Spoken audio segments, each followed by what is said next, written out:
Jadi ilmunya dia tuh Bang Joma, ilmu dia mau mempelajari hukum, tapi dia nggak sekolah hukum. Dia ingin berkata begini, saksi itu sebagaimana di persidangan yang mengalami dan melihat, nah, itu dia maka itu baru saksi katanya.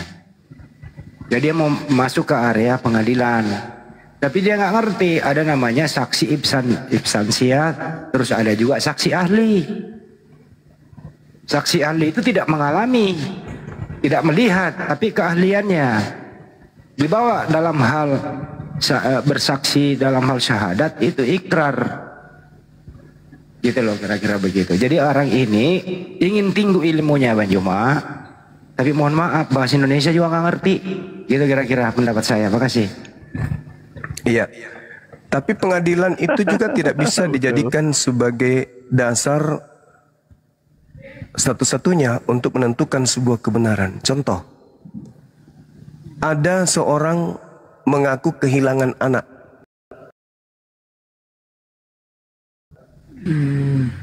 Lalu mencurigai seseorang bahwa anaknya itu dibunuh oleh si fulan. Dibawalah ke pengadilan. Nyata bagi kita, memang betul dia pelakunya.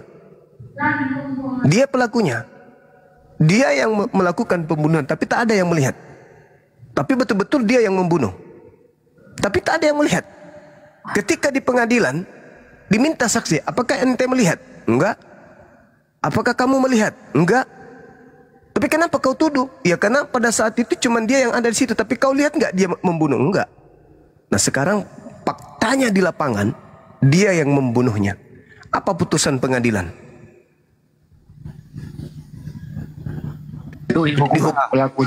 Dihukum atau tidak? Tidak sah, tidak dihukum. Tidak dihukum. Karena tidak ada saksi melihat bahwa dia yang membunuh. Apa dasarnya orang-orang pengadilan hakim sementara hakim tidak menyaksikan keadaan itu? Harus ada kemudian praduga tak bersalah yang harus dituangkan kemudian dalam satu laporan resmi. Mana kesaksian-kesaksian itu? Seperti apa nilai kesaksiannya? Tidak ada. Saksi-saksi ini tak melihat kejadian. Tetapi di lapangan anak itu benar-benar dibunuh oleh si pelaku. Tapi karena tidak ada yang menyaksikan, pelakunya ini tidak dihukum. Pertanyaannya, apakah karena pelaku tidak dihukum maka kejadian tadi itu batal? Tidak, Paman. Apakah karena tidak ada saksi maka kejadian itu batal? Enggak. Tetap terlaksana kan? Begitulah pewahyuan Al-Quran. Begitulah kenabian Rasulullah. Tidak ada yang kemudian menyaksikan Nabi Muhammad dilantik menjadi Rasul, menjadi Nabi. Tidak ada. Tetapi tetap aja dia Rasul. Kejadiannya tetap aja terjadi. Gak ada yang bisa bantah. Apa buktinya kejadian itu terjadi? Ada Al-Quran hari ini. Apakah itu karangan? Siapa yang melihatnya mengarang? Kalau mengarang berarti ada hari di mana beliau harus mencari referensi. Ada hari di mana dia harus mengoreksi. Ada hari di mana dia harus merevisi. Ada hari di mana dia harus menambah, mengurang, dan seterusnya. Dan tentu beliau punya tim untuk mencari data-data agar tersusun menjadi sebuah buku. Dan setelah menjadi buku, pasti syarat dengan kesalahan. Kenapa? Karena hanya ada bersumber dari 1400 tahun silam yang pengetahuan pada saat itu belum bisa dijadikan sebagai acuan. Sedangkan sekarang ilmu pengetahuan itu sangat maju. Apa yang terjadi? Membahas tentang embrio, membahas tentang dasar laut, membahas tentang lapisan ozon, dan seterusnya. Ini bukti apa? Ini bukti apa? Wahyu, informasi goib dari langit. Maka itulah yang disebut iman. Jadi salah tadi. Siapa tadi itu pengacara tadi itu ya? Brekele namanya. Oh Brekele, kirain pengacara. Jadi salah tadi itu kalau dia mengatakan, oh itu tidak benar karena kesaksian tertolak. Ya, pembunuhan terjadi, tidak ada yang saksi. Lolos, memang tidak dihukum, oke. Tapi apakah bisa membangkitkan orang yang sudah dibunuh tadi karena tidak dihukum, karena tidak ada yang saksi? Tetap aja terjadi.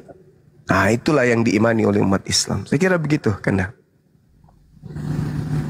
Setuju itu Bang Yoma.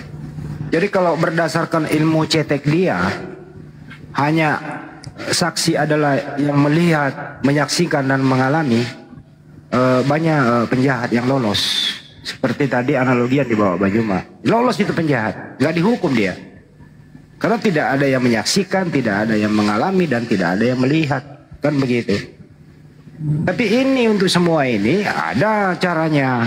Ada keahlian, ada uji forensik, ada lapor, ada DNA. Ditelusuri dari mana, sama siapa tadinya, ada HP-nya, kepada siapa dia berhubungan. Ada rangkaian peristiwanya. Bukan hanya melihat peristiwa itu. Jadi kalau kesaksian cetek tadi yang lu bawa ilmunya bro, ya mending kau kembali ke atas pohon. Nikmatilah buah-buah yang di sana yang banyak ekornya gitu loh. Cetek ilmumu, cetek. Kenapa? Karena dia menuntut Bang Yoma, dengan kebotolannya dia menuntut bahwa harus ada saksi yang melihat. Kira-kira begitu. Tapi saya juga nggak percaya kalau dia punya akal. Saya tidak percaya kalau dia anak kedua orang tuanya. Kenapa? Tidak ada yang menyaksikan waktu dia dibuat. Saya nggak percaya dia punya orang tua itu. Serius, kalau ilmu yang kita pakai, saya tidak percaya dia punya bapak dan ibu yang mereka akui sekarang. Karena pertama, dia sendiri nggak melihat waktu ibunya dan bapaknya membuat dia. Tidak ada tetangga juga yang melihatnya. Siapa saksinya? Kira-kira begitu pendapat saya. Terima kasih. Betul Bang Handi. Ada yang ngorok loh. Silakan dilanjut. Bukan ngorok, Gurunda, pingsan itu. Udah pingsan. Maka makan siang dulu saya sebentar teman. Sambil nyimak, silakan. Padahal sudah jelas di Yohanes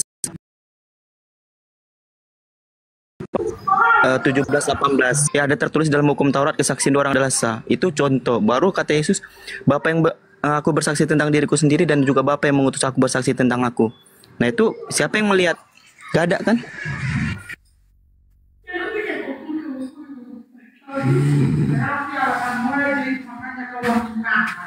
Ya salah, karena kau sekarang udah muslim. Coba kau masih oten, pasti jawabanmu sama dia. Waduh, Bang Andi buka kartu.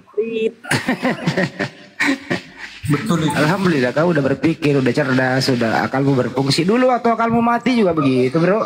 Serius dah. Aduh, mau dibilang mama. Ada mau dibilang mama. Nah ini pendeta kenapa ini? Semanung Kalit nih. Mau dibilang mama. Kita Gak bisa dimute. Bapak kau.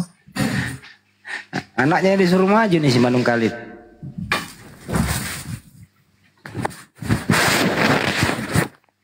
Oh dia lagi betulin kameranya host.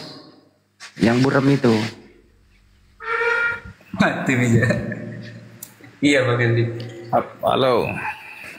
Ya silakan Bang. Abang pendeta. Enggak ada pendeta. Coba kau Sal yang maju lawan dia Sal. Waduh, tema apa yang bisa dikeluarkan? Kristen akan diusir Yesus. Oh, nggak apa-apa lah. Iya. Dalam Matius 7, 21, 22, 23. Oh ya. Kenapa diusir Yesus? Karena mereka berseru dan memanggil nama Yesus sebagai Tuhan, melakukan mukjizat demi nama Yesus dan mengusir setan demi nama Yesus. Maka kata Yesus, "Enyahlah daripadaku." Siapa manggil nama Yesus kena usir. Yes. No, nanti ada tukang becak sana manggil nama Yesus. Siapa saja manggil nama Yesus Jelas. kena Usir semuanya. Itulah makanya itulah kalau berguru sama si Juma. Wah. Pemakanlah kalian semua pembuat kejahatan. Kenapa tertawa? Kenapa tertawa? Jadi kan Sakit. Sal, udah kau dengar Sal kan? Sakit. Inilah kalau berguru sama si Juma kebanyakan makan batu payung. karena saudara, karena Yesus yang kau sembah itu bukan anak Maria, tapi penguasa dunia yang memakai nama Yesus yang dilemparkan dari alam kubur. Itu yang kau sembah itu. Apa? Waktu Yesus berkata kan, yang Intinya Yesusmu itu bukan Yahudi, ya bukan Yesus Yahudi. Ya. Yesusmu itu Yesus penghuni kubur yang keluar dari kubur. Beda oknum. Itu dulu yang kau Sekarang bahas. tanya dulu kau Juma. Gantian dulu. Jangan kerjamu cuman bertanya aja. Kau bahas dulu. Kau bahas dulu itu. Iya, Pernyataan tenang saya dulu, sudah berapa lama itu saya bilang yang kau sembah itu Yesus, Sebentar, bukan anak iya. Maria. Yang kau sembah itu penguasa gelap yang dilempar dari alam kubur. Dan aku dulu ngomong Silakan. Kau bantai itu, jangan kau ngomong yang Iya. lain. Silakan. di kitabmu kan Yesus nggak mati kan? Tapi Ya, pasti. diserupakan ya kan? Yesus juga di dalam kitabmu juga tidak mati. Langsung kau terangkat tenang ke langit. dulu. Ya, aku ajarin kau supaya kau paham. Kau tanya lagi, di mana Yesus tidak mati? Sebentar dulu. Kau tanya supaya kau ajarin, di mana Yesus tidak mati tapi langsung terangkat ke langit. Ayo. Lah, kau ngomong lah, kurang kau lah dulu. Bilang aja kalau kau mau belajar. Ngapain kau gengsi? Yuk, Seramain dulu ajarlah aku Bang Suma. Jadi Yesus dikhotbahkan oleh Petrus di dalam Kisah Para Rasul 2 bahwa Yesus itu langsung terangkat ke langit, tidak mengalami kematian. Siapa Oh. bilang? Petrus, Kok Petrus pula kau makin banyak ngarang-ngarangmu? Petrus yang bilang, lah jadi saya mau ngarang apa Petrus, itu? Petrus yang mengatakan. Makanya kau baca deh. Baca dalilnya. Kau baca Kok baca dalilnya. dalilnya? Baca dalilnya, jangan kau celote Di mana? aja. Di mana Kisah dalilnya? Para Rasul 2 nomor 29 sampai nomor Bodoh kali 33. Mana? Apa? Mana pula? Tapi kau pakai Kisah Para Rasul? Kan kau bertanya, mana buktinya bahwa Yesus yang kau sembah itu bukan Yesus anak Maria? Tuh kasih dalil. Susah kali kau. Tapi Yesus palsu itu.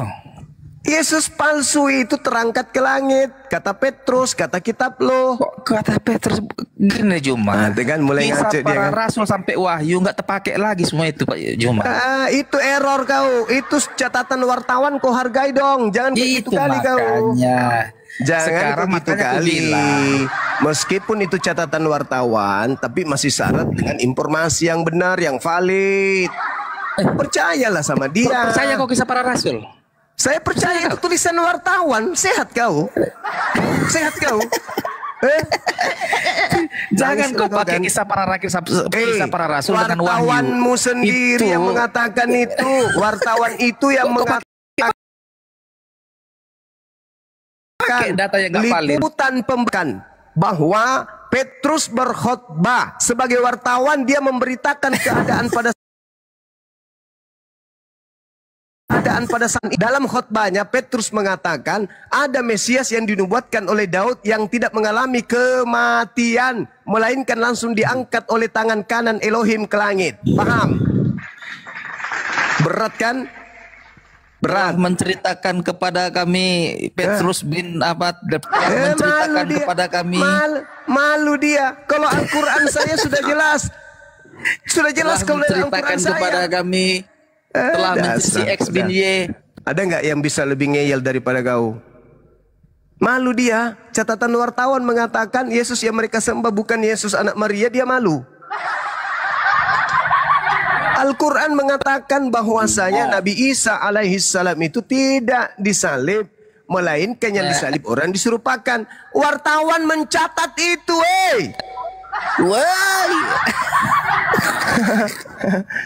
Wartawan yang mencatat itu. Wartawan mencatat dengan valid di kitab. Wartawan mencatat dengan valid.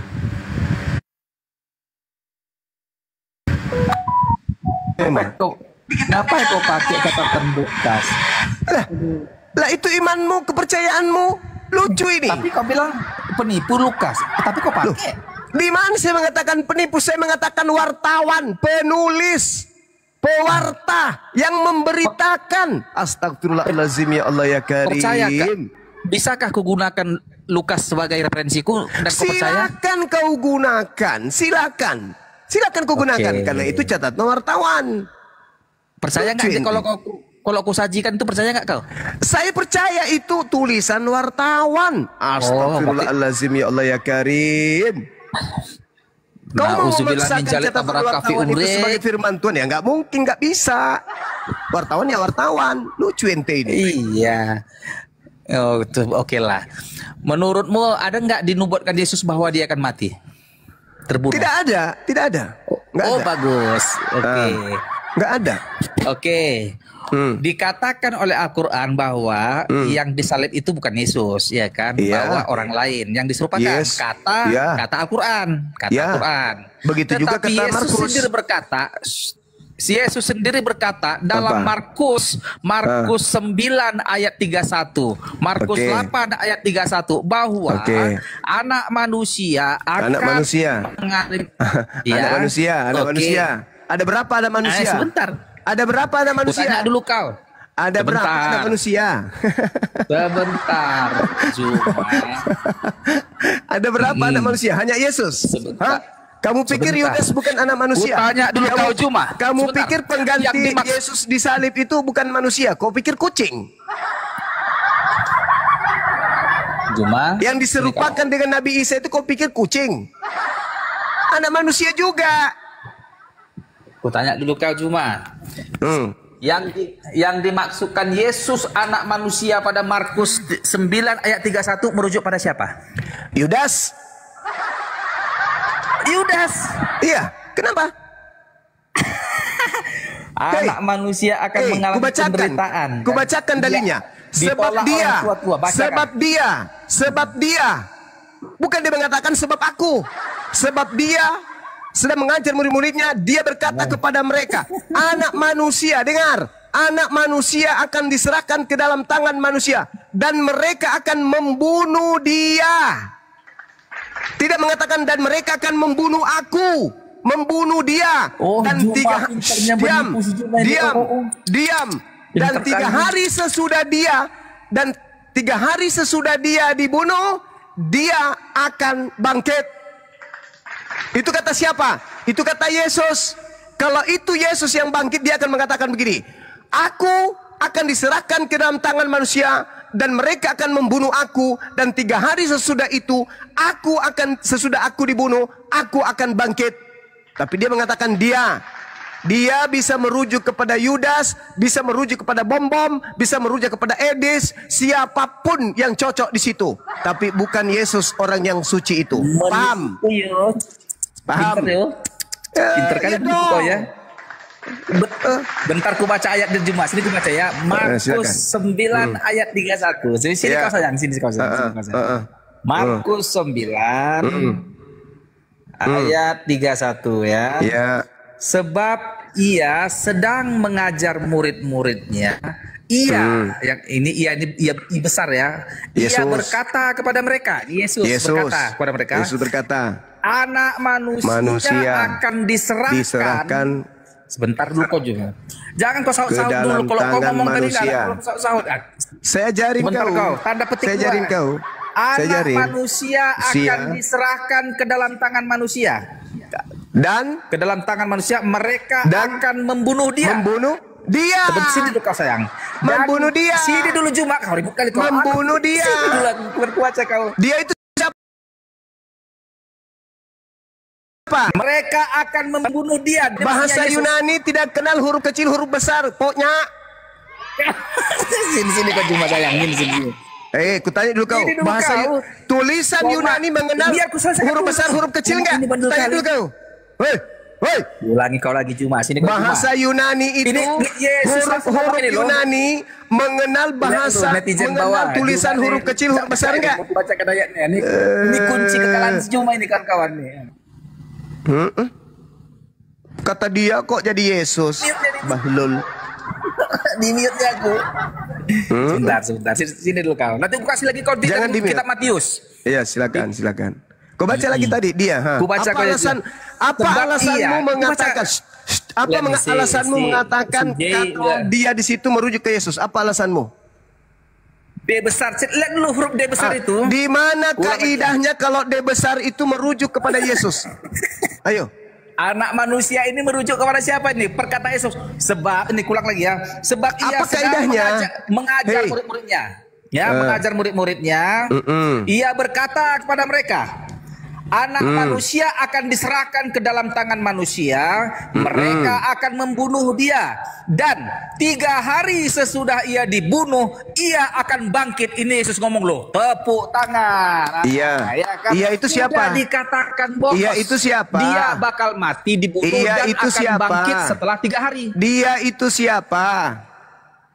Oh, berak kau, tak berak kau kan? Tuhan kami. Tak berak kau, berarti Yudas Tuhanmu. Udah benar itu. Kami.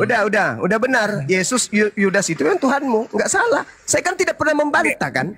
Saya tidak pernah membantah. Saya tidak pernah membantah kalau Tuhanmu itu adalah Yudas. Nggak pernah membantah saya. Nggak pernah membantah. Saya datang ke sini untuk menolong kau aja dari kegilaanmu. Kalau itu adalah Yesus, maka dia akan berkata, anak manusia akan diserahkan ke dalam tangan manusia. Dan mereka akan membunuh aku. Ayo, apa sulitnya Yesus berkata aku? Kenapa dia nggak berkata aku? Kenapa? Kenapa nggak berkata aku? Sedangkan yang ada di hadapannya adalah murid-muridnya. Tinggal mengatakan aku aja pun susah. Tapi karena Kristen ini percaya kepada yang keluar dari kubur ini, ya, yang sudah dilemparkan di Yesaya 14 ini, bahwa itu adalah Yesus yang mengaku Yesus, maka Yesus yang berkata dia pun dianggap aku. Itulah orang Jepang mengatakan Tomalasa. Batu lasa tacipi. Itu cocok untuk kau. Tomalasa. Dia akan membunuh dia. Mereka akan membunuh dia. Bang Handi datang ke saya nih. Bang Handi, ya paman. Anak manusia akan diserahkan dalam tangan manusia. Dan mereka akan membunuh dia loh. Oh ya? Dia siapa? Anak manusia. Yang mana? Yang dikutuk Elohim. Dan dia akan bangkit pada ketiga. Bang Handi mikir kepada siapa? Kepada Bang Suma atau kepada yang lain? Makanya ketika hari ketiga, ada oknum datang di Lukas 24, nomor 36, 37, dan seterusnya sampai 44. Oknum itu tiba-tiba di tengah-tengah mereka muncul. Assalamualaikum. Katanya gitu kan. Apa yang terjadi? Mereka kaget dan ketakutan sebab mengira melihat hantu. Kenapa melihat hantu? Karena tidak pernah mendapatkan pengajaran bahwa dia akan bangkit. Dia akan bangkit pada hari ketiga. Tapi guru kita sudah mati. Karena ketika gurunya ditangkap, mereka lari semua meninggalkan Yesus gurunya. Markus 14 nomor 50. Semua murid Yesus lari meninggalkan Yesus. Jadi tak ada yang tahu Yesus itu gimana. Yesus itu nasibnya gimana. Makanya pada hari Minggu pagi ketika Maria datang melapor kepada mereka. Itu orang yang di dalam kubur hilang loh. Tinggal ada kain kapan loh. Mereka nggak percaya. Masa ada orang mati hilang di kubur? Gak mungkin lah, kata murid-muridnya. Tapi meskipun begitu, di data 13-nya, Petrus pergi ke kuburan itu dan melihat betul-betul cuman ada kain kapan. Kemana mayat itu? Dalam hatinya berkata, apa yang sedang terjadi ya? Itu artinya murid ini tidak pernah diajarkan oleh Yesus bahwa aku akan bangkit. Gak ada Yesus mengajarkan itu. Yesus mengatakan dia akan bangkit. Dia siapa? Pikirlah sendiri. Dada aja. Apa sulitnya dia mengatakan aku? Apa sulitnya dia mengatakan aku kalau memang dirinya? Karena Yesus itu bukan pembohong, makanya dia mengatakan dia. Dia akan bangkit. Dia akan membunuh mereka. Dan setelah hari ketiga, setelah dia dibunuh, dia akan bangkit. Bukan aku akan bangkit, dia. Yesus mati-matian berdoa kepada Tuhannya sampai titik peluhnya itu kemudian jatuh ke tanah seperti titik darah. Kok dia pula yang mati? Kamu, saudara Efron, kalau ilmu tinggi, saya akan hantar kamu jauh lebih fantastik dari ini. Saya buktikan secara akurat bahwa Yesus anak Maria itu tidaklah dibunuh, disakiti pun kagak. Saya akan buktikan. Sayangnya di antara kalian belum ada yang bisa berkelas untuk masuk di kelasku. Kalian masih kelas remeh. Kalian masih kelas apa itu namanya?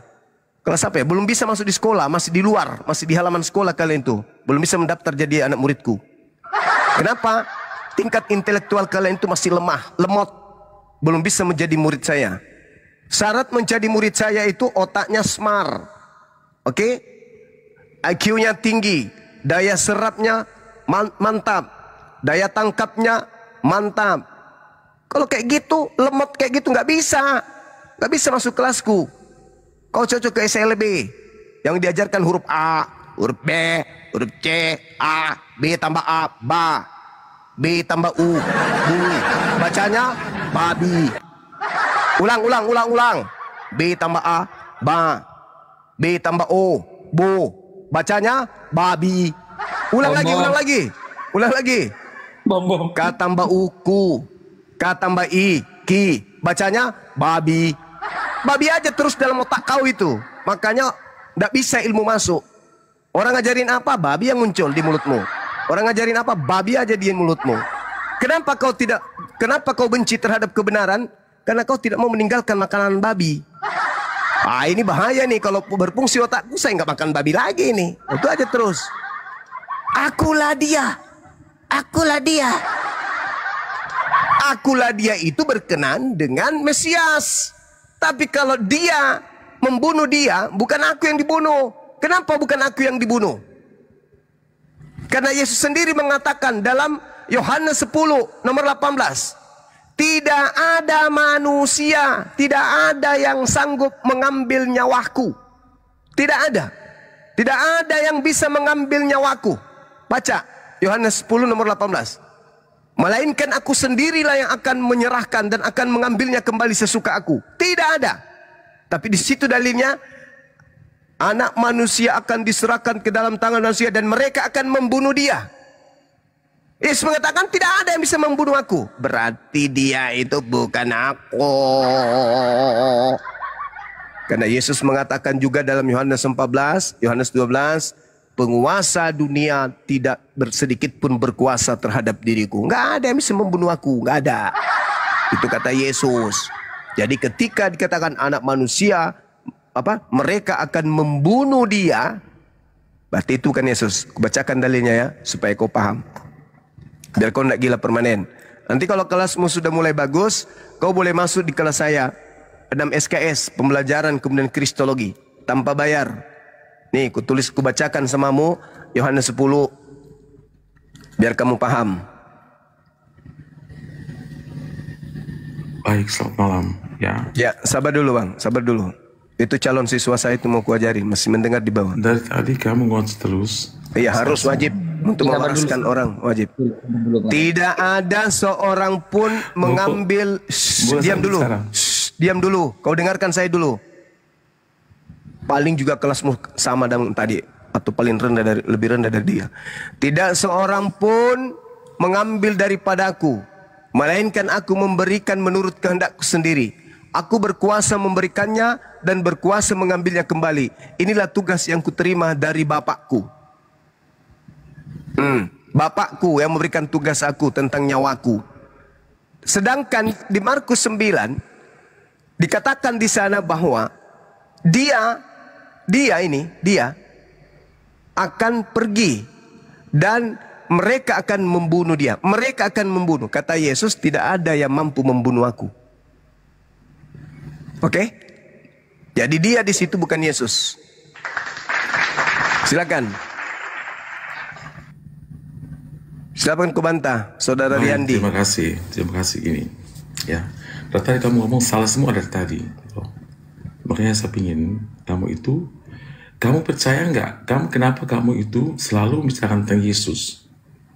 Padahal sebenarnya Al-Quran sendiri mengatakan Yesus ini adalah kebenaran. Kenapa kebenaran? Karena Al-Quran menulis tentang Yesus ini, Isa Al-Masih itu kan menuju pada Yesus itu. Dan tidak satu pun Alkitab, Al-Quran mengatakan bahwa Isa Al-Masih itu salah. Nggak ada. Di mana? Ya, kalian justru harus mengimani itu. Dan Yesus ini wajib diimani oleh orang Islam. Karena Al-Quran mengatakan seperti itu. Nah sekarang ini adalah kamu selalu mengatakan, dari tadi kamu mengatakan bahwa Yesus Kayak Israel Suara segala nggak macam. jelas, laki lah ngomong sampang Zuma, ada aja, laki. Sudah nggak jelas gimana? Semuanya nggak jelas. Biar dia berdongeng dulu, nggak apa-apa.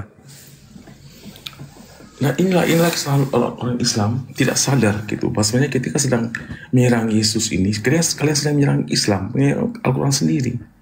Kalau tidak satu pun ayat Al-Quran mengatakan bahwa Yesus itu harus ini, justru sebaliknya seperti itu. Dan sekarang pertanyaan saya buat kamu, apakah kamu percaya? Oh, mau bertanya. Ya, Kirain ada ilmu. Ya, sekarang gini. Kalau kamu selalu mengikuti Yesus ya, apakah kamu percaya Yesus ini sama dengan Isa Al-Masih? Apakah kamu percaya Isa Al-Masih sama seperti Yesus? Tidak? Maksudnya yang dirujuk pada Isa Al-Masih itu adalah Yesus. Oh, yang datang ke tengah-tengah Bani Israel itu cuma satu oknum. Dan dia tidak mengalami kematian. Langsung diangkat ke langit. Oke, nah itulah masalahnya ya. Karena Ya, masalahnya kau ingin menghinakan dia, saya tidak. Kau yang menghinakan dia, saya tidak. Kisah berbeda. Sekarang masalahnya begini, kenapa begitu? Karena itulah sekarang kalian buktiin kepada saya di mana Isa Al-Masih itu jejak historisnya, kalau memang itu Isa yang benar ya, Isa Al-Masih yang benar. Dan kepada kami orang Kristen, di mana jejak histori Isa Al-Masih ini tentang siapa misalnya ketika dia melakukan Imlek itu siapa yang mendengar, siapa yang menyaksikan, di mana dia melakukan itu. Itu fiktif semua, itu palsu semua, nggak ada. Ya, iya, Nggak ada yang kau jejak sampaikan historinya. itu palsu semua itu. Si Isa Al-Masih ini tidak pernah ya. Yesus itu tokoh fiktif itu. Udahlah gantian bicara, kau panjang kali Kayak perempuan dia, mulut Iya, kau- perempuan setengah masak. Kau bicara panjang gak ada endingnya, gantian. Kau itu manusia setengah matang, jadi gini mulutmu. Kehadiran saya dan teman-teman saya itu untuk membersihkan Yesus dari orang-orang kafir kayak kau. Iskalallahu ya Isa inni mutawaffik warafi'uka ilayya wa mutahhiruka minal ladina kafaru. Hai Isa, aku mengambilmu, aku mengangkatmu kepadaku serta mensucikan kamu dari orang-orang kafir. Bagaimana cara Allah membersihkan Isa dari orang-orang kafir? Dengan mengutus Bang Suma dan orang Islam lainnya untuk membersihkan Yesus dari hujatan, nistaan, penghinaan orang-orang Kristen yang mengaku pengikut Yesus tapi anti terhadap Yesus. Yang kalian ikuti adalah Yesus palsu yang keluar dari kubur. Tuh, dengar. Itu pengaruh Al-Quran yang bertentangan dengan fakta yang sebenarnya. Fakta apa? Fakta apa yang bertentangan dengan Al-Quran? Faktanya bahwa Yesus mati disalib. Kan kalian tadi bicarakan tentang Yesus disalib itu kan? Oke, Faktanya baik. adalah Yesus mati disalib tidak tidak satu pun orang yang mengklaim bahwa sebentar dulu. Tidak satu pun orang yang mengatakan Yesus itu disurpakan. Tidak ada. Baik. Disurpakan itu muncul pada abad ketiga. Ada keempat, kedua, ketiga, keempat. Itu. Markus 16 nomor 12. Dengarkan. Markus 16 nomor 12. Dan Yesus menampakkan diri dalam rupa yang lain. Pertanyaan saya, dari mana Markus tahu kalau itu Yesus? Jawab. Jawab. Saya ulang pertanyaan saya. Dari mana Markus tahu? Dari mana Markus tahu kalau itu adalah Yesus padahal sudah dalam rupa yang lain? Jawab. Itu kesaksian para murid Dari mana Markus tahu? Dia dah tahu. Dari mana Markus tahu kalau itu adalah Yesus? Dari para saksi laksu, murid laksu Tuhan Yesus. Di mana kesaksiannya kepada Markus? Jadi dia kan Markus berbicara langsung kepada Yesus. Sementara Muhammad ini tidak pernah tahu. Di mana Markus ketemu Yesus? Di mana Markus ketemu Yesus? Di mana dalilnya? Injil palsu itu. Di mana dalilnya Yesus bertemu Markus? Di mana dalilnya? Markus memang di mana dalilnya? Langsung para murid Yesus, jangan mute dong. Di mana dalilnya? Pertanyaan saya dengarkan. Markus, ya? Dengarkan. Mengambil informasi di mana? palsu itu Di mana? Sadar ketika kau mengatakan. Udah turunkan aja nih. Gak bisa dia suruh kecomberan. Isi sapi tank. Kau turun. Nanti kalau kau sudah isi sapi tank, baru kau naik lagi ya. Kau bersihkan itu sapi tank sebersih-bersihnya. Jangan kau berhenti sebelum kau kenyang. Otakmu itu sampah. Markus berkata, Yesus menampakkan diri dalam rupa yang lain. Dari mana Markus tahu kalau itu Yesus? Emangnya Markus pernah lihat rupa yang lain yang asli? Emang pernah Markus bertemu Yesus dengan rupa yang asli? Rupa yang lain menandakan bahwa ada yang diserupakan.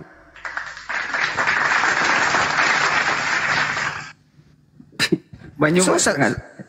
Gimana? Susah dia ngomong. Ada orang kayak gitu. Gini cara ngomongnya Banyu. Masalahnya tangan kirinya pegang timun, Bang Andi. Timunnya diselipkan di sela-sela pahanya. Susah dia. Itu tadi masih playground, masih TK, tapi TK yang SLB, bro. Nah, jadi kayak gitu. Mohon dimaklumi ya. Pokoknya hari ini sudah 3 aku kembalikan ke pohon. Udah 3 ya. Itu gitu ya. Udah 3 gua kembaliin ke pohon. Lanjut. Silakan Bang Erik. Besok mati. Semalam aku hitung itu ada 7 aku kembalikan ke pohon. Hari ini 3 jadi 10. Lanjut. Ya kawan-kawan dekat layar ya. Dan yang belum follow. Silakan Bang Erik. Bang Suma. Iya, Soleh. Ya. Enggak. Ini saya mau tanya saja Bang Suma. Itu kan dari Katolik Protestan, Bang? Itu di Al-Quran itu Protestan, Bang. Oke, lanjut. Ya, Bang. Itu kan di Al-Quran kalian lebih ini ke Nabi Isa. Nabi Isa kan tidak pernah berbuat dosa. Kenapa bukan ajaran Isa yang kalian ikuti, Bang? Oke. Kami ini bukan domba ya. Bukan serigala yang nyamar domba. Al-Quranul Karim mengajarkan kepada kami dalam surah As-Saffat. A'udzubillahi minasyaitonirrajim. Bismillahirrahmanirrahim. Wa is qala Isa bin Maryam, ya bani Israel. Wa is qala Isa bin Maryam, ya bani Israel, inni rasulullahi ilaikum. Wahai Bani Israel, aku ini utusan Allah untuk kalian. Nah, kami bukan Bani Israel. Makanya kami tidak nyamar-nyamar sebagai Israel rohani, Yahudi rohani, karena kami bukan pendusta, kami bukan pembohong. Matius 15 nomor 24, aku diutus hanya kepada domba yang sesat dari umat Israel. Matius 10 nomor 5 nomor 6, Yesus berpesan kepada ke-12 muridnya agar jangan ke bangsa lain, melainkan pergilah kepada domba-dombaku yang hilang dari umat Israel, yang sesat dari umat Israel. Jangankan kami umat Islam yang hidup kurang lebih 2000 tahun setelahnya, seorang yang bukan Israel aja datang ke Yesus minta tolong agar anaknya diobati, disebut anjing oleh Yesus. Bagaimana mungkin kami mau disebut anjing? Nehi-nehi lakde, kami nggak mau. Kalau Anda mau disebut anjing oleh Yesus, silakan aja, kami nggak mau. Enak aja, kami manusia. Nah, Yesus menyebut orang di luar Yahudi sebagai anjing. Matius 15. Itu jelas itu. Nah, jadi kalau Anda bertanya, di Al-Quran, Nabi Isa dimuliakan. Ya, karena Yesus menubuatkan kami. Apa kata Yesus dalam Yohanes 16?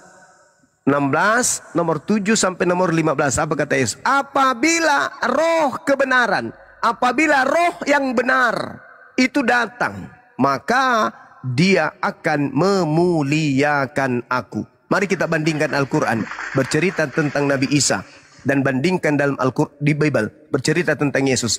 Mana kitab yang memuliakan Yesus? Al-Quran atau kitab saudara?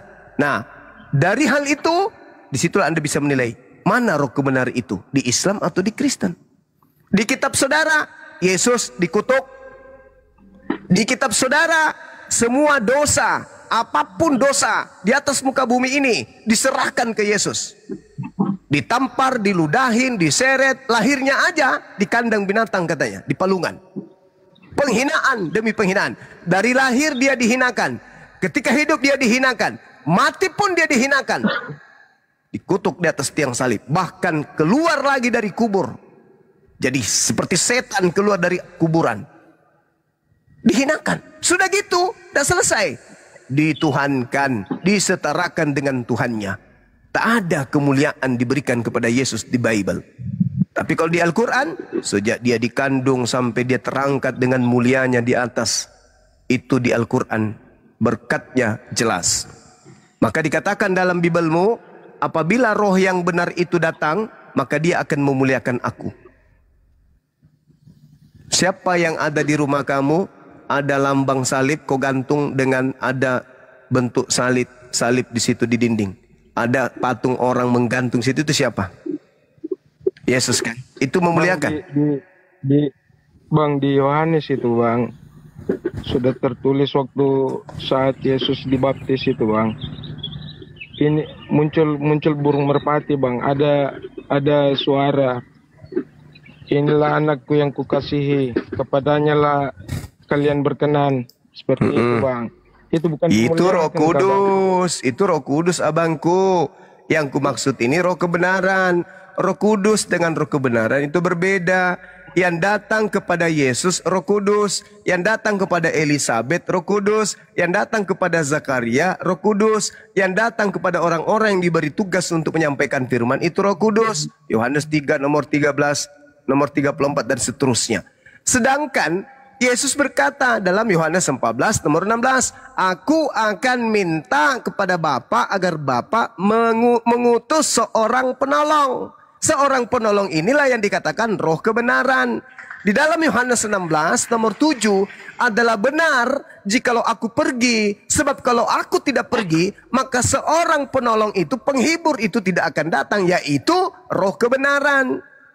Dia harus pergi, sebab kalau dia tidak pergi, roh kebenaran itu tidak datang. Kalau yang datang adalah Roh Kudus itu sudah bolak-balik naik turun. Tetapi yang belum turun ini adalah roh kebenaran. Nah, roh kebenaran ini manusia. Roh Kudus. Jadi bedakan antara Roh Kudus dengan roh kebenaran. Roh Kudus itu adalah pengantar firman, sedangkan roh kebenaran ini adalah penerima firman. Makanya Yesus itu disebut roh kebenaran. Musa roh kebenaran, nabi-nabi roh kebenaran. Sedangkan yang disebut Roh Kudus itu adalah penyampai firman, dialah yang disebut Gabriel.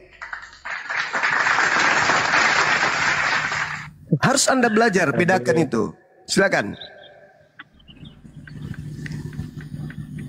Bang, semua siap. Yesus naik ke surga itu Bang, karena dia sudah jelas di firman-Nya itu kalau dia itu mau menyiapkan tempat buat kami yang percaya kepadanya Bang. Saudaraku, saudara, ya, kalian ini tempatnya di neraka. Yang Yesus naik ke surga itu menyiapkan tempat bagi Bani Israel pengikutnya. Sedangkan di luar Bani Israel yang datang memakai namanya itu diusir, bokongnya ditendang sampai ke neraka. Matius 7 nomor 15 sampai nomor 23. Kenapa Kristen itu kemudian ditendang bokongnya sampai ke neraka? Karena Kristen mengikuti nabi palsu yang datang menyamar seperti domba padahal dia adalah serigala buas. Itu kan Yesus sendiri yang mengatakan, sekarang penguasa dunia telah datang. Penguasa dunia dilemparkan keluar. Siapa penguasa dunia itu? Iblis. Dilemparkan keluar dari mana? Dari kuburan. Siapa yang keluar dari kuburan? Yang memakai nama Yesus. Karena Yesus mengatakan kepada muridnya Bani Israel, waspadalah kepada penyesat yang datang kepadamu dengan memakai namaku dan berkata, akulah Kristus. Nah, penyesat itu dilemparkan keluar dari kubur. Yang keluar dari kubur ini memakai nama Yesus dan berkata, akulah Kristus. Apa buktinya? Tak kasih bukti akurat. Dengarkan baik-baik. Lukas 4 nomor 6. Iblis datang kepada Yesus. Yesus, sini dulu kau. Ngopi kita dulu yuk. Apa Iblis? Itu kurang kerjaan dari dulu aja. Kerjamu menggoda, mencoba. Apa maumu lagi sekarang? Satu lagi Bang Sunga. Sabar dulu, saya teruskan dulu supaya kau tahu bahwa yang keluar dari kubur itu ada. Soalnya saya mau Oke, silakan. Silakan. Iya. itu kan surganya tuh orang Islam bang. Soalnya 72 bidadari, Iya. kan? Nah, kalau di surga kita seumpama Islam layani 72 bidadari, kira-kira Tuhannya masih dihargai kan bang? Oke, baik. Di dunia ini setiap malam berapa orang laki-laki dan perempuan melakukan kemudian senggama, bersetubuh? Kutanya dulu kau, apakah itu kehinaan bagi Tuhan? Jangan kau pandang Tuhan itu seperti bapak manusia. Tuhan itu pencipta langit dan bumi, menciptakan syahwat, menciptakan kelamin hambanya. Ada kelamin pria, ada kelamin wanita diciptakan oleh Tuhan. Karena itu kemuliaan. Manusia melakukan persetubuhan, itu perintah Tuhan. Dan beranak cuculah yang banyak. Bahasa kasarnya apa itu? Nah, sekarang sabar. Sekarang berbicara mengenai surga. Di surga Anda mengatakan Islam dijanjikan 72 bidadari. Untuk apa? Sebagai pelayan. Yang masuk surga itu orang suci, bukan pemain bokep. Tidak menyentuh surga orang yang cabul otaknya. Sedangkan Yesus bagi pengikutnya di dalam Matius 19 nomor 29 dalam bahasa aslinya, Yesus menjanjikan 100 wanita atau istri gune perempuan. 100 perempuan untuk pengikutnya. Satu laki-laki mendapatkan 100 wanita. Silakan Anda baca dalam original teksnya, bahasa Ibrani, bahasa Yunaninya. Di situ Yesus menyediakan gune. Gune itu artinya perempuan. Berarti barang siapa yang meninggalkan istrinya karena aku, maka dia akan mendapatkan 100 kali lipat nanti di surga. Oh, salah bang, bukan istri bang. Lalu apa? Lalu apa? Lalu apa? Baca aja bang, jangan. Original bang. teksnya berani kita baca. Berani kau baca? Coba bang buka ayatnya bang. Ada yang bisa buka kamera? Bisa bang, bisa biar aku bantu Bang Juma. Oke, silakan.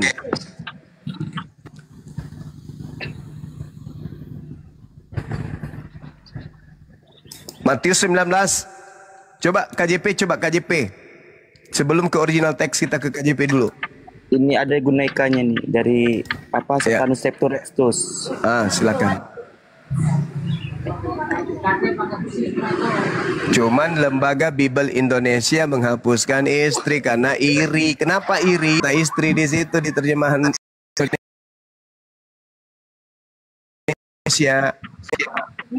Iri dia kan, karena Yesus menjanjikan kepada Yahudi bukan kepada Kristen.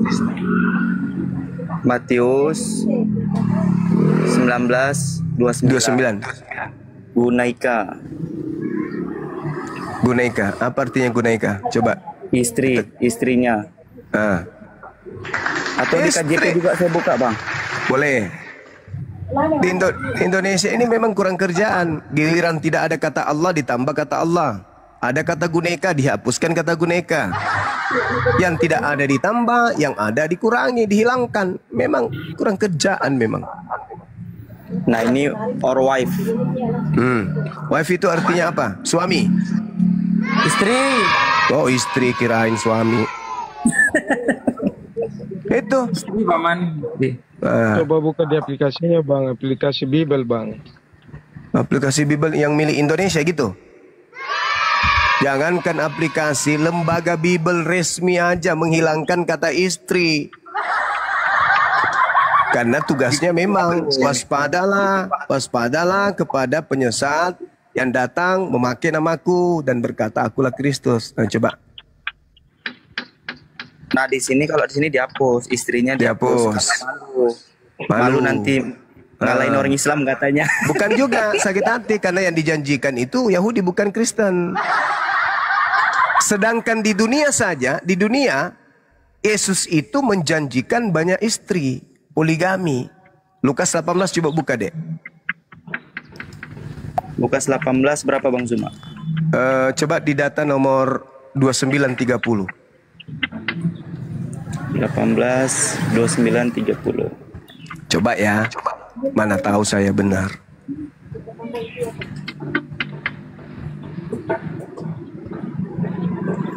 Kata Yesus kepada mereka, "Aku berkata kepadamu, sesungguhnya setiap orang yang karena kerajaan Theos meninggalkan rumahnya, istrinya atau saudaranya orang."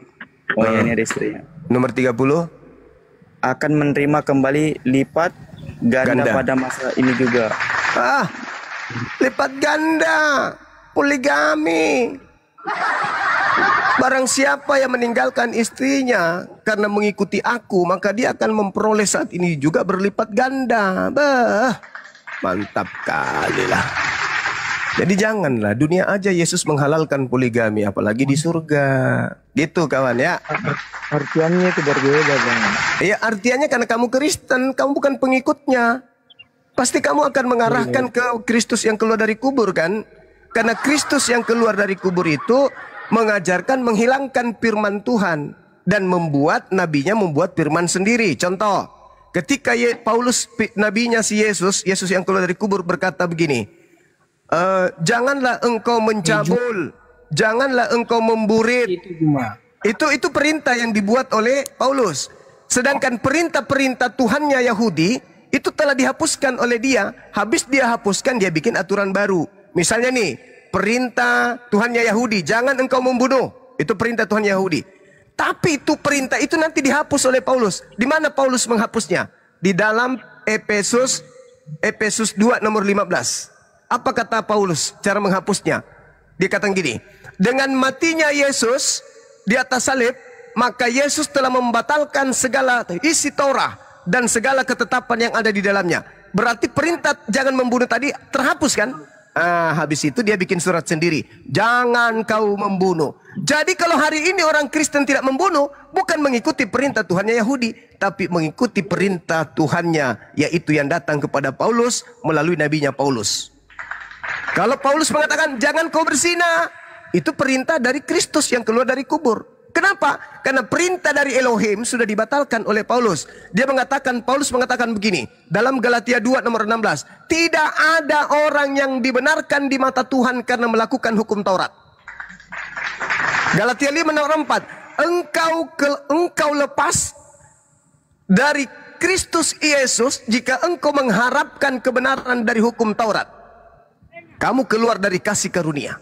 Berarti hukum Taurat, jangan berzina, jangan bersaksi dusta, itu semua dihapus. Lalu Paulus duduk di tempat yang suci, mengganti firman Tuhan dengan firman-Nya yang diterima dari Kristus Yesus yang keluar dari kubur. Aku menerima Injil bukan dari manusia, tapi dari Kristus Yesus. Nah, Kristus Yesus inilah yang membuat firman baru, jangan berzina, jangan membunuh, jangan bersaksi dusta, jangan memburit. Orang Kristen taat kepada siapa? Ke Tuhannya Yahudi atau kepada Tuhannya Paulus?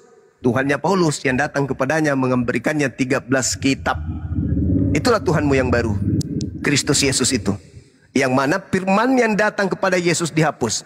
Ini, kau lihat endingnya di dalam Filipi 3 nomor 18. Apa yang dikatakan kemudian Paulus di sana? Kalau Anda melihat di sana, itu jelas ada kengerian yang sangat dahsyat. Kenapa? Karena dia mengatakan bahwa firman Tuhan yang datang kepada Musa itu adalah sampah. Filipi 3 nomor 8.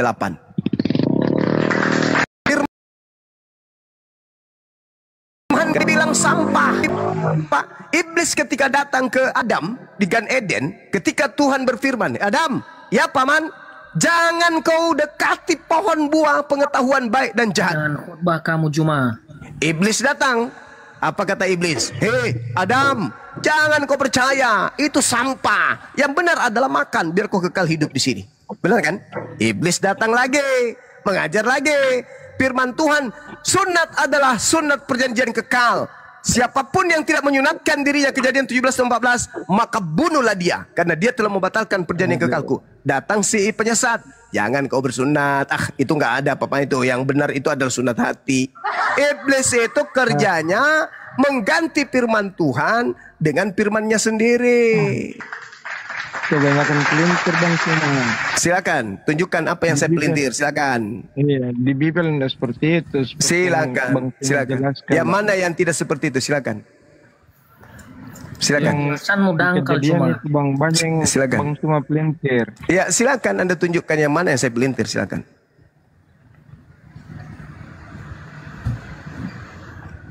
Silakan. Yang saya pelintir yang mana? Tadi itu yang kata-kata pembacaan Bang itu. Suma, Bang. Yang mana? Yang di kejadian itu, Bang. Kejadian apa? Yang mana? Yang Adam itu. Kenapa Adam? Adam kan dilarang mendekati buah pohon pengetahuan kan? Iya. Iblis datang mengajarkan sebaliknya kan? Lain, Bang. Itu Apa Hawa, kata? Bang. Bukan Adam. Lah, lucu orang ini. Terjerumus, Bang. Bukan Adam. Bukan lah, Bang. Hawa Ketika lah. kemudian Hawa yang ini, Bang. Hawa yang apa? Hawa yang apa? Nah, sama beda nggak itu? Beda nggak? Beda lah, Bang. Adam didatangi iblis. Adam didatangi iblis, gagal. Iblis kemudian menghalau Adam untuk taat melalui istrinya. Benar nggak? Benar, gagal. Iblis datang ke Yesus agar Yesus bunuh diri, berhasil nggak? Nggak. Iblis melalui orang Yudas agar Yesus dibunuh, berhasil nggak? Pikirkan sendiri. Jadi iblis menjatuhkan objek melalui orang lain. Iblis tak sanggup ke Adam, maka melalui orang lemah di sekelilingnya. Yesus tidak bisa dijatuhkan oleh iblis, maka Yesus dijatuhkan melalui orang dekatnya. Kerja iblis itu begitu. Cuma mau debat. Apa? Kita mau debat. Bagus kita bertemu di mana? Saya lagi di Jakarta. Boleh. Iya. Di mana? Saya datangi aja Anda. Boleh. Saya datang ke tempat saya. Di mana? Di mana? Boleh. Kasih alamat. Saya di Jakarta tanggal 12. Kamu jangan pelintir-pelintir kalau kita. Bang Handi, minta nomor HP-nya orang ini. Bang Handi, jangan diam dulu. Jangan suruh Bang Andi, kita face to face saja. Tidak, dia kan harus tahu kita ketemu di mana di Jakarta. Ada aja. Nanti kamu homreng. Takut saya. mau bertemu Dengan kamu saya cuma takut. kita debat. Dengan takut saya takut dengan kamu. Banyak kali yang kayak gitu. Bang Handi monitor. Bang Suma. Diam dulu Bang. Diam dulu. Ada pastor yang mengundang saya untuk dialog. Bang Handi. Ketidak. Ya. Bang Handi. Kita ketemu di mana? Itu makanya saya aturkan. Saya mau lihat sejauh mana kamu tahu Alkitab orang. Aduh. Urus aja Al-Quranmu. Oh, itu alasanmu. Bukan mau berdebat. Kirain mau beneran berdebat. Mau bahas Alkitab orang, Alkitab saya. Kirain tadi mau benar-benar berdebat. Sekarang saya datangi tempatnya di mana? Ya udah, kalau gitu tunggu manajemen saya dulu. Bang Handi. Sama saya. Tunggu. Tunggu. Bang Handi, monitor Bang Handi. Tunggu. Ada yang tahu nomornya Bang Handi? Ketik di bawah dong. Ketik di bawah nomor Bang Handi. Habis itu Saudara Chris, kau hubungi manajemen saya. Budak-budakmu sama saya. Loh, kan saya harus tahu nomormu supaya kita komunikasi. Dia melalui kamu aja. Jangan. Bagaimana? Ayo, sebutkan nomormu biar saya catat. 108 berapa? Catat nomor saya ya. Iya, baik. 0822. Tunggu. Saya aja catat dulu. Jangan catat, bukan kamu. Itu si Juma itu goblok itu, biar dia catat sendiri. Anda belum perang, Anda udah kalah. Berapa? Jangan gitu, Bang. Berapa? Woi, sebut. 08 berapa? 22. Oke. Ditambah 9619. 9 berapa? 96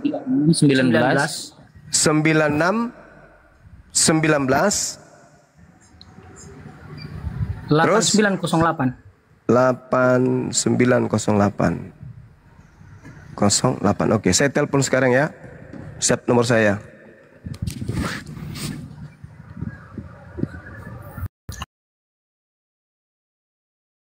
Sok tahu kamu Alkitab orang. Al-Qur'anmu. Jangan ngoceh dong, jangan ngoceh. Saya telepon sekarang. Semakin kamu bahas tentang Alkitab, semakin kami itu 08 22 08 22 96 19. Tapi kalau kamu mau 19. meyakini kami supaya kamu 19. mengimani Al-Quranmu, bahas Al-Quran sama kami. 8908. Ini kan kotak damai. Kok gitu? Nanti aja deh, enggak usah kau maki-maki saya.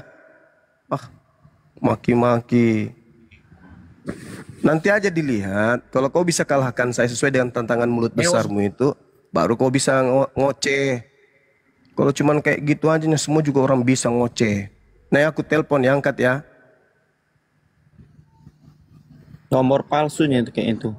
Iya, nggak ada WA-nya dia. Nggak ada WA-mu, Cuplis. Nggak ada WA-nya. Parakang.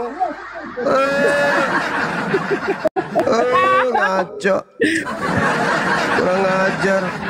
Sudah aku cek juga. Nggak ada WA-nya. Nggak ada WA-nya. Iya. Nggak pakai WA, ngaco. Lah orang siang malam menunggu, datang ke sini, datang lu nantang, iya, lu jual gue borong.